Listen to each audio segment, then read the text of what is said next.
Chippin'. Chippin', kippin'. I'll bet you when you're running slow motion through the woods and stuff and your hair's all wavy, the chipmunk's looking at you just like, damn, look at my boy. I wish I had fur like that. Hey YouTube, Dr. Alvaro here, your favorite, or at least top 5 favorite cardiologist, with another educational video for you. Today's topic, palpitations. Have you ever heard of palpitations? No. Have you ever felt your heart beating in your chest? Yes. You have? Yeah. What's it feel like? It feels, well, I felt it when I was really nervous. Like. You did? Yeah. Was it going thump, thump, thump, thump, thump, and you could feel it? I could kind of hear it too. You could kind of feel it, hear it in your ears, and feel it in your chest? Do you know what that's called? What? A palpitation. Say it to the camera. Louder! Palpitation! How did it make you feel? It made me feel, it just made me feel, It was interesting, wasn't it? Yeah, it was very interesting. It felt... Like you could feel it beating in your chest? Yeah. Have you ever in your entire life ever for 1 second felt your heart flip-flop in your chest? Like you can feel your heart beating. That's happened to you? Yeah. What did it feel like? It felt like my heart was hitting my ribs. Have you ever felt your heart beating in your chest? When I was little, When you were little?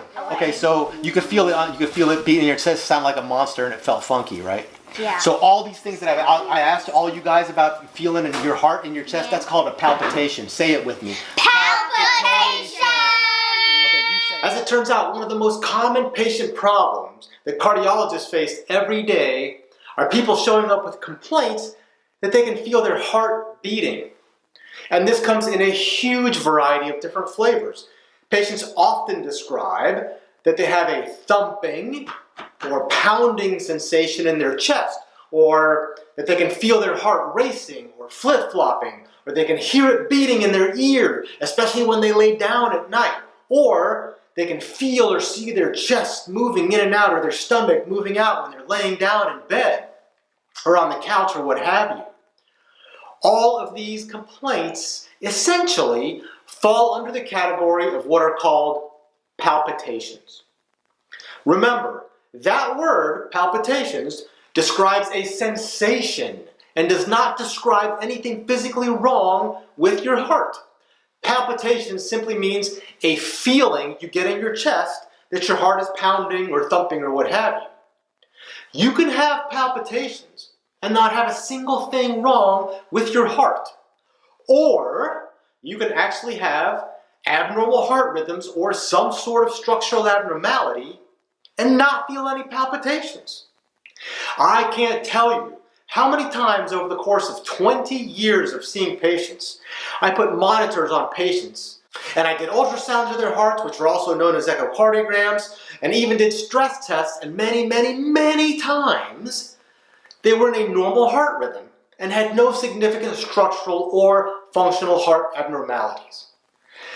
The palpitations can be, in fact, merely a sensation that people get sometimes.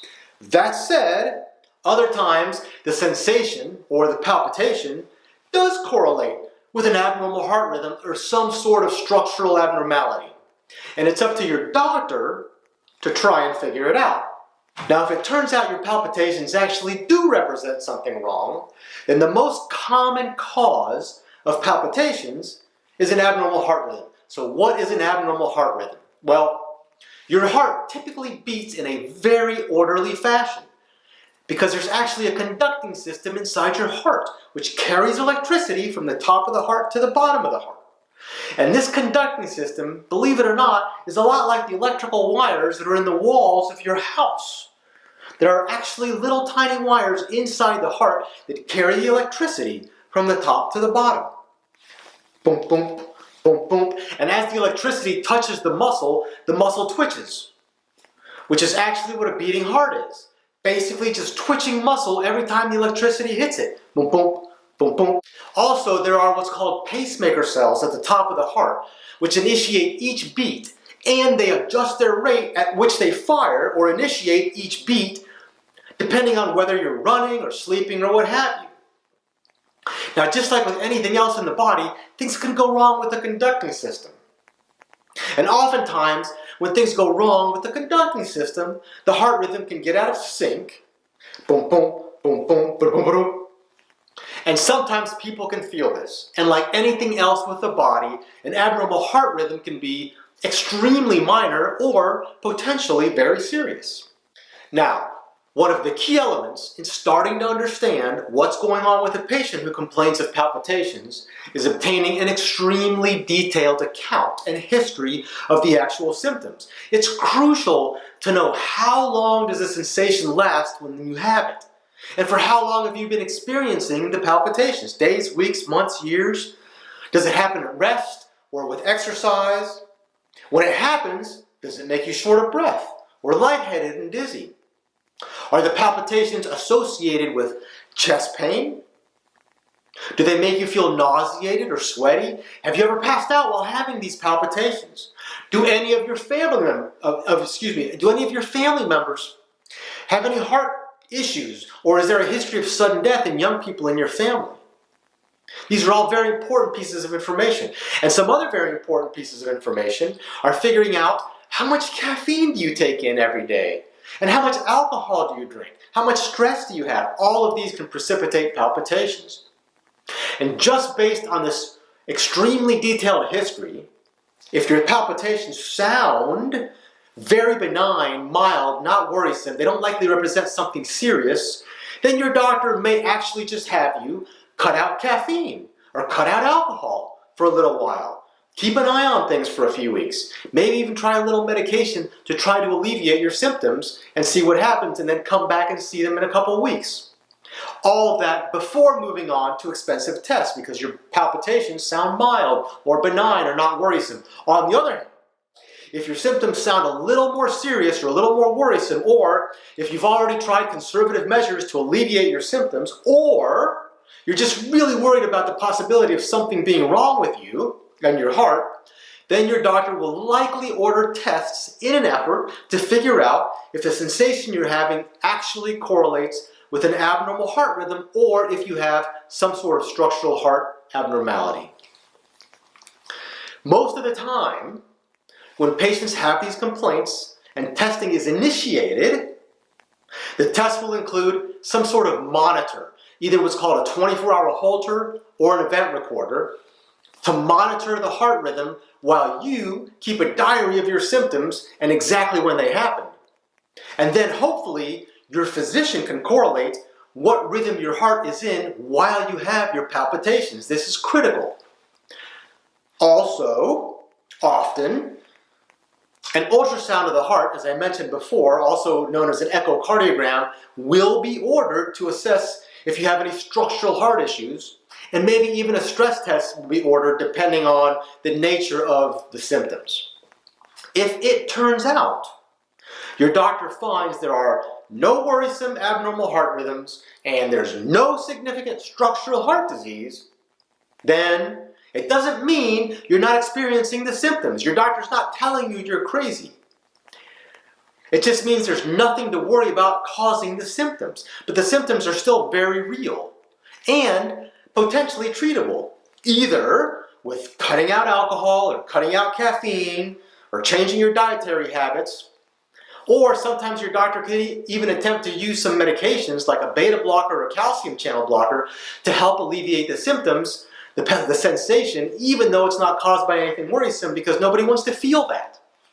Now, on the other hand, if your doctor finds an abnormal heart rhythm or a structural heart abnormality, then he or she would proceed to treat those appropriately depending on what they found. If you are having palpitations, you can start out by cutting caffeine or alcohol completely out of your life and seeing if that impacts your symptoms, while at the same time making an appointment to see your doctor. That way, when you do go to see your doctor, you can tell them whether or not cutting those things out of your life, alcohol or caffeine, made any difference, and you will be a step ahead of the game. However, you should absolutely, positively make sure that if you're having these sensations, you get in to see your doctor as soon as possible.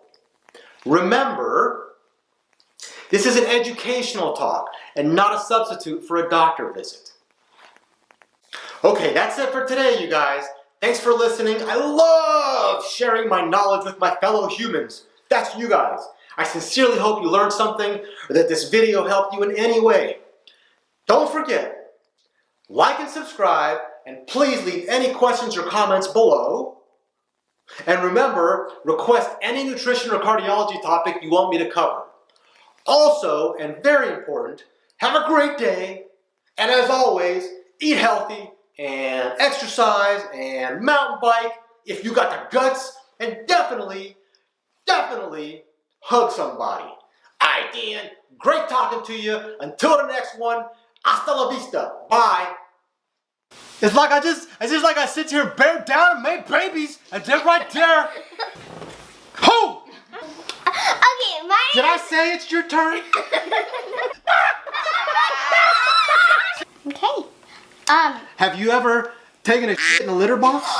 Quack, quack. I remember when I was having a piano recital, I got really nervous. Really? So you got nervous peeing? I get that all the time. Then I can't go forever. I stand there and I'm sitting there and holding my tentacles and everybody's watching in the bathroom and I just can't go and I just can't go. Now I'm 11. Yeah, how about now? Because when I said how about now, that was before.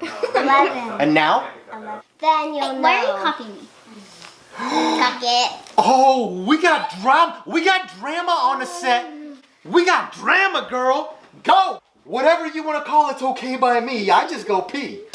Have you ever been in love with a chicken? Yes!